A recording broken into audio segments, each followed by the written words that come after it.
aller voir les amis, il faudra leur téléphoner. Il y a un temps pour chaque chose, la vie elle, ce n'est pas rose. La fin du monde est à 7 heures. Il reste 1 heure avant la fin du Le monde. ciel s'est enfin mis d'accord, éliminons de l'univers la race humaine par la mort. La parole est à Jupiter, envoyons donc un météore sur cette engeance que j'aborde, sauf sur Gertrude que j'adore.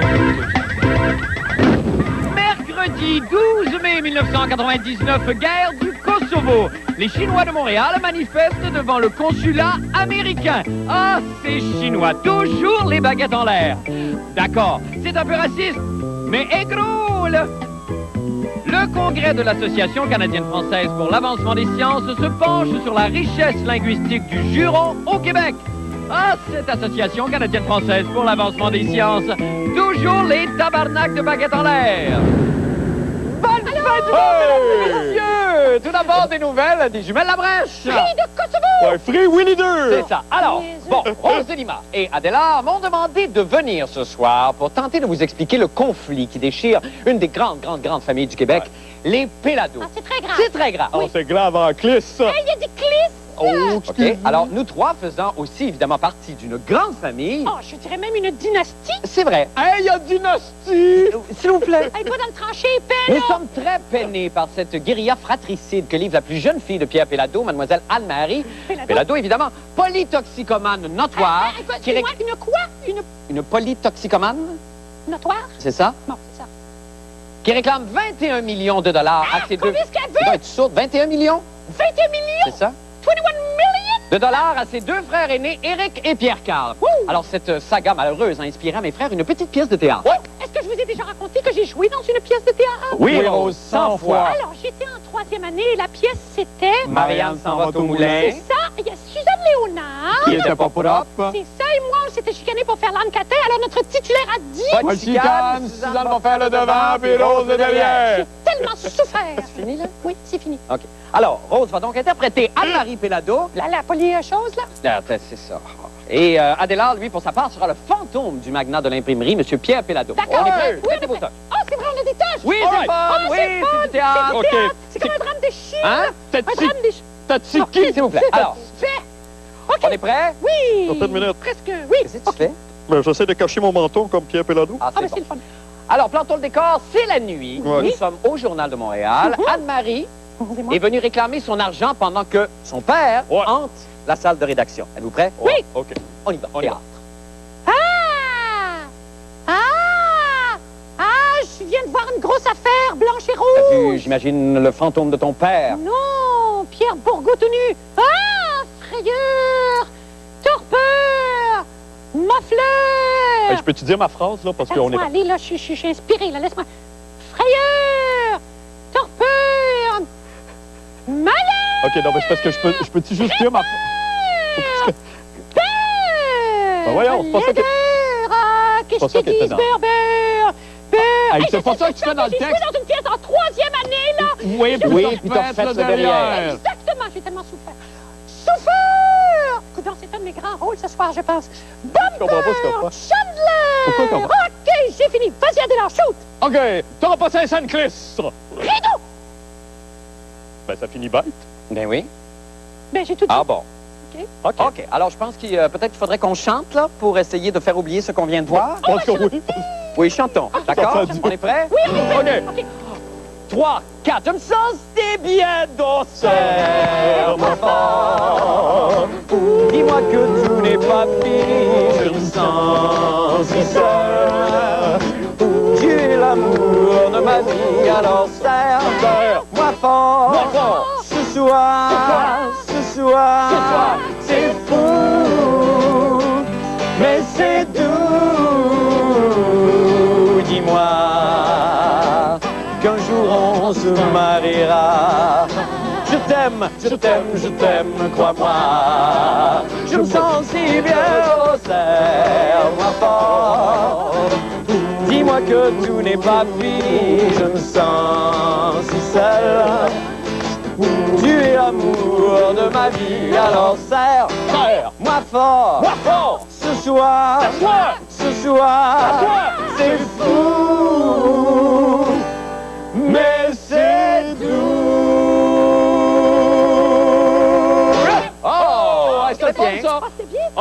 bien. fait du bien. J'aimais ça, moi. Ah oui, j'aime j'aimais ça. ça. Oui. J'aime ça Oui. chanter, moi. J'aime bien ça. Mais c'est une longue saison. Oui, c'est une longue saison. Ah, c'est une longue Ça, saison? Oui, c'est long. Ça fait Faut du bien de chanter. Oui.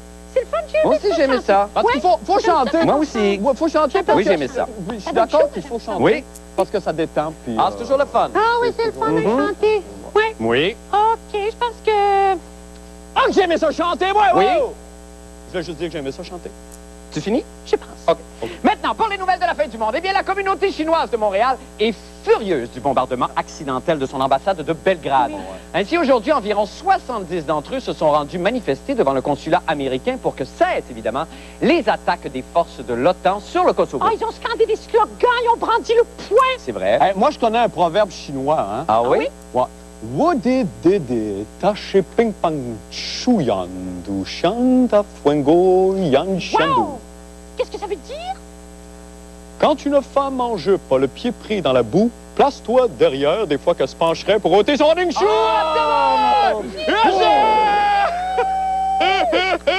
Ce qui n'est pas niaiseux, par contre, c'est que la Chine est en colère et Dieu sait ce qui nous attend si elle ne s'apaise pas. Eh bien, M. Jean-René Dufort a tenté de les calmer. Oui, on écoute. Voulez-vous que je refasse mon proverbe? Non! Voulez-vous que je fasse plus Hey!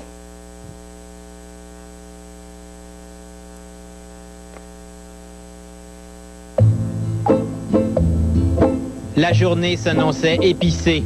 Une manifestation de Chinois en colère contre l'OTAN allait se tenir dans quelques heures devant le consulat américain. L'anti-émeute de la communauté urbaine de Montréal se préparait au pire. La tension était palpable. Je décidai donc d'alléger l'atmosphère à l'aide d'une de mes excellentes blagues dont moi seul possède le secret. Hey les gars, ça venait du chinois à midi, y en a-tu qui veulent embarquer? Numéro 2. Numéro 2. La date un numéro 2. Chicken Fly Live. Chicken Fly Live. Je suis content que tu m'appelles. On allait commander ça. Mais ce fut en vain. Ils ne prenaient pas les commandes aujourd'hui, car ils étaient tous dans la rue.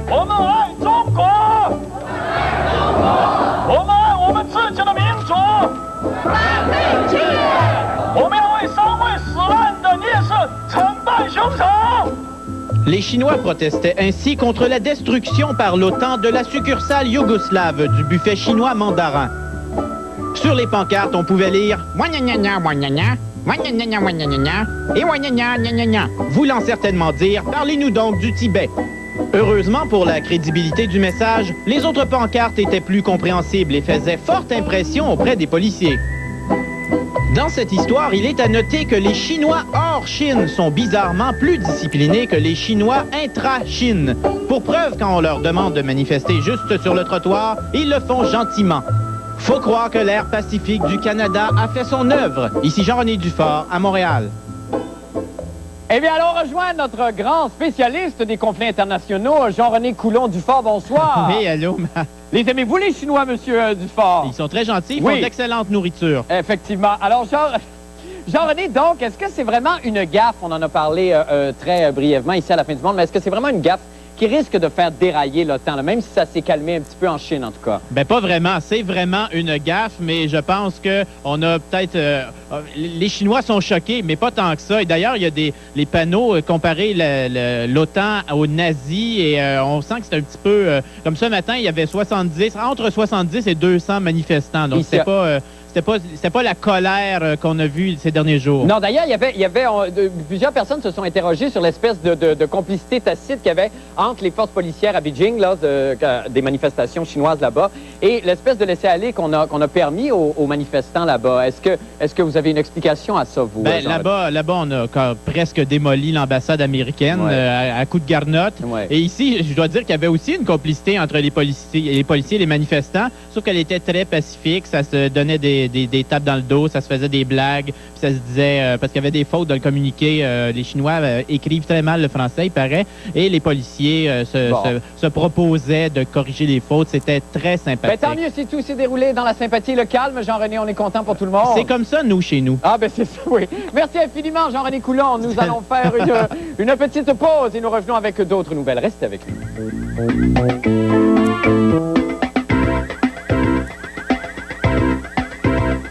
Eh bien, la fin du monde en bref maintenant. C'était l'avant-première hier de The Phantom Menace, le tout premier épisode de la saga Star Wars de M. George Lucas. Et quelques happy few, surtout des journalistes nord-américains, ont donc pu voir en primeur la méga production. Toutefois, la maison de distribution 20th Century Fox a imposé un embargo aux critiques qui se voient contraints donc à taire leurs commentaires avant la sortie officielle du film le 19 mai prochain. Mais non, on ne m'impose pas de règles à moi. Quand on me dit « tais-toi », moi, je crie. Bon, c'est pourquoi ce soir, vous allez tout savoir du dernier Star Wars, et cela grâce à notre chroniqueuse cinéma, l'animatrice de box-office, la très délicieuse Anne-Marie Lozic, que nous allons immédiatement rejoindre à Cannes, où se déroule le festival du film. Alors, Anne-Marie Lozic, bonsoir. Bonsoir, Marc. Bon, Anne-Marie, merci d'être là. Racontez-nous d'abord l'histoire du film, si vous voulez bien. C'est un film en couleur. Oui, mais encore Anne-Marie? C'était Voldrome, Oui. Obi-Wan Kenobi Oui. et Amidala. Une fois, Obi-Wan Kenobi a vu une bibite, puis là, il a dit « Bonjour, monsieur la bibite ». D'accord. Il y a, à ce qui paraît, il y aurait beaucoup d'effets spéciaux dans le film, Anne-Marie. Ah oui, la bibite, elle avait des grosses tétines. Des grosses tétines. D'accord. Moi, j'ai juste des petites tétines. Oui, J'ai ben des oui. petites tétines. Il doit y avoir quand même beaucoup de scènes de poursuites très spectaculaires, d'après ce qu'on a pu voir. Oui, quand même. oui, une fois, Obi Kenobi, il court comme ça. Il court comme ça? Il court. Bon. Il court par là. Puis là, il court. Est-ce qu'on a le... Ah, oui. Bon, écoutez, Anne-Marie, il nous reste très peu de temps. En 2 mois, avez-vous aimé le film? Il y a quelqu'un qui me dit que oui. Ah, ben merci infiniment de Marie Lozic, c'est tout le temps qu'on a. Merci à vous, puis bon festival de Cannes, évidemment. Merci. Bon, ben je pense qu'on sait tout, hein, quand on s'adresse aux bonnes personnes. Alors, quelle est la différence maintenant entre une vieille crise de patente et une crise de vieille patente? Eh bien, c'est ce dont il a été question hier au 67e congrès de l'ACFAS, ou, si vous préférez, l'Association canadienne-française pour l'avancement des sciences, alors qu'on parlait de la place qu'occupe le sacre ou le juron, à connotation religieuse, dans le langage moderne. Bon, la place du sacre, l'avancement des sciences. Je ne sais pas. Moi, quand je pense à la science, c'est drôle. Je vois des éprouvettes, je vois des laboratoires, je vois des fusées et... Je sais pas, traitez-moi d'original. Mais si j'avais un cancer en phase terminale, je suis même pas sûr que ça me réconforterait tant que ça que la science puisse faire la nuance entre des tabarnaks de grosses métastases et des grosses tabarnaks de métastases. Mais ça, c'est moi. Peut-être suis-je de la vieille école. Peut-être. N'empêche, Isabelle Maréchal s'est intéressée aujourd'hui à l'évolution du sacre dans notre quotidien. On écoute ce que ça donne. C'est une crise de belle journée aujourd'hui. Si j'avais pas ce tabarnak de calice de reportage bâtard à faire, je serais bien, là, tu sais. Calvaire. Si vous vous promenez dans les Alpes suisses en compagnie de votre bon ami, ne dites pas « c'est une sacrement de belle montagne ». Dites plutôt « c'est une calvaire de belle montagne ». En 1964, quand j'ai composé ce numéro pour les cyniques qui s'appelait le cours de sacre, l'objectif était de rire des Québécois qui sacrent, mais là, il y a une espèce de valorisation du sacre que je trouve étonnante, vraiment. Et voici les sacres de la semaine recommandés par l'Académie française. Tout d'abord, n'est-ce pas, il y a le sacre combiné, Le sacrement de calvaire, le sacre matinal hostie toastée. et le sacre historique. Vraiment, nous sommes les seuls à utiliser, comment dirais-je, tout l'aspect liturgique. Là. On est vraiment allé chercher tout ce qui nous a pesé lourd pendant des décennies, on peut même dire des siècles. Est-ce que c'est impoli de sacrer? Pour moi, non. On peut sacrer et c'est tout à fait normal. Est-ce qu'il faut s'en glorifier de nos sacres ici? Ben, pourquoi pas? Chaque pays peut se glorifier de ses sacres. Vaffanculo. Comment? Vaffanculo si dice pure più italiano, vaffanculo. C'est grossier. I could say shit. That would be the worst. Yes. Alors, tabarnak en chinois, Ew. It's like fuck. Comme tout le monde, hein? Qu'on était ben maudit, Colin, Vin. C'est sûr. Vous voulez pas que je sorte un juron quand même, là? Oh, sacrement. Il faut bien garder dans un petit sac quelques sacres judicieusement choisis et que l'on place au bon moment de façon percutante. Ça, il faut pas perdre ça. c'est crissement bien dit. Un plaisir en calvaire, Madame Maréchal. On a de la merveilleux. Hey, monsieur Marc Laurando On a a battu le sacré. record de plus de sacres à la télé en 2 minutes. C'est merveilleux. Bon, Hein? Isabelle, là, évidemment, c'est plus, sacré n'est plus un écart de langage comme non, il y a, comme il y a 20, plus en 25 avoir ans. honte non plus, Marc. Non, sauf qu'il y a des linguistes qui disent, OK, glorifions le mot, le sacre, parce que ça fait partie de notre langage populaire et notre coloré. identité. C'est notre identité. Mais on ne sait toujours pas structurer nos phrases, par exemple. Oui, ça, c'est un assez de problème. C'est ça. Mais le sacre a changé, Oui, le mot a changé. Tout à fait. Le sacre a changé. Et un bon exemple de ça, écoute, même Marc Laurando, je ne sais pas s'il l'a remarqué, mais vous réécouterez la cassette, Marc, dans le show, en fait, de 1964 des Cyniques. Ouais. Le sacre combiné, c'était Christ de Calice. Et tout à l'heure, il nous a dit sacrement de calvaire. Donc, tu vois l'évolution. Ah là. oui, il y a eu quand même, ça a bougé beaucoup. Oui, oui, oui. Mais là, donc, qu'est-ce qu'on fait, là? On va se mettre à quoi? Mais là, À laisser en fait, passer le sacre? Ce qui a suscité notre petite recherche aujourd'hui sociale, c'était cette recherche qui a eu lieu par cet universitaire de Sherbrooke qui dit en fait qu'on n'a pas les sacres pires que les Français, par exemple. Nos sacres en valent bien d'autres. Ouais. Moi, ce que je trouve un peu déplorable là-dedans, c'est qu'il faut toujours se comparer à d'autres. Pourquoi on va toujours essayer de regarder si nos sacres valent ceux des Français ou non? Acceptons le fait que nous sacrons et sacrons. Mais quitte à me répéter quand même à la différence que les Français savent quand même structurer. Oui, il y a leur ça. phrase. Mais tu sais, on pourrait faire un autre reportage là-dessus, mais il y a quand même eu, et d'ailleurs Marc Laurando le disait, la linguiste aussi, il y a eu une évolution et on parle pas plus mal ici qu'ailleurs, et certainement pas qu'en France, putain. OK, merci beaucoup Isabelle Maréchal. Merci infiniment. Nous allons faire une petite grosse pause et nous revenons tout de suite après. Restez avec nous, sacrément. Ça fait du bien à calme.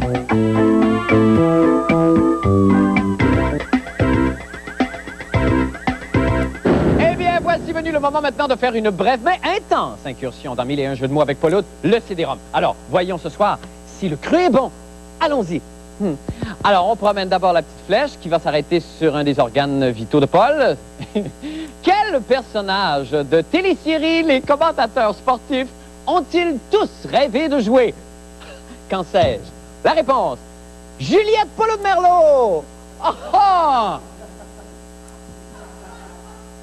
Il est temps que la saison finisse quand même. Oui, On va rejoindre Paul. Bonsoir, Bonsoir, Marc. Paul. Comment allez-vous? Ça va très bien vous-même. Eh bien, je vous apporte une bonne nouvelle. C'est ce que j'allais vous demander. Citoyen canadien, citoyen canadienne, le Canada a gagné son premier match de demi-finale contre la République tchèque cet après-midi à Lillehammer, en Norvège. Victoire de 2-1. Ron Tugnutt a été extraordinaire devant le filet. Il paraît. Et Quintal? Comment s'est comporté Quintal? Extraordinaire aussi. Et dans l'autre demi-finale, premier match, la Finlande a gagné contre la Suède 3-1 et Saku Koivu a été extraordinaire. Éblouissant. C'est lui qui domine le... Et c'est l'année? Comment s'est débrouillé? C'est l'année? Je ne sais pas. OK. Je n'ai pas eu de nouvelles. Mais vous me prenez comme ça à court. Alors que cependant, le Canada n'a pas trop brillé hier au basketball. Oui, okay. Vous avez vu la une de tous les journaux ce matin. On pourrait peut-être montrer cette photo qui va demeurer maintenant dans les annales de l'histoire canadienne, pour le meilleur et pour le pire. Ouais. Jean Chrétien imitant Jean-Paul II, hier au camp Borden. Oui. Et on a eu des images, finalement, de M. Chrétien, des images en action de son match de basketball qui a tourné, évidemment, au drame hier à Borden. Je ne sais pas si on peut les voir à ce moment-là. Voilà. Alors, M. Chrétien a dit qu'il n'avait pas les souliers des souliers de basketball, finalement. Il était en petits souliers, et c'est là qu'il a chuté. Aujourd'hui, le sénateur Frank Mahovlich, l'ancien joueur de hockey des Leafs de Détroit et du Canadien, lui a envoyé une paire de baskets Reebok, et la compagnie Nike lui en a envoyé une paire également pour faire concurrence à l'entreprise. Que c'est mignon. Exactement. Et bon enfant, vous dites. Parlant de bon enfant, le premier ministre est retourné au camp Borden aujourd'hui pour participer à des sports un peu moins violents avec les Kosovars. On va regarder ça, si vous voulez bien, Marc. Oh, oui, on regarde ça tout de suite. C'était aujourd'hui à Borden, ça. OK, it's your turn now. Oh, papiro. But in royal full, in full royal. Ow, l'infirmerie. Ow. OK, gardez bien, là. On va vous faire un bullseye. 1, 2, 3. Ow. L'infirmerie. OK, it's your turn. Oh, 200. 200 plus 50 plus 75, ça fait 900. You win. Bravo. Je sais pas m'aller chez les poches. La bataille. L'infirmerie. C'est de la commedia dell'arte, Paul! Dans quelques années, on va sortir ça comme on sortait les Olivier Guimond. Exactement! Merci infiniment. Quel vibe. Paul, merci beaucoup. Nous allons faire une petite pause pour avec la météo. Restez avec nous.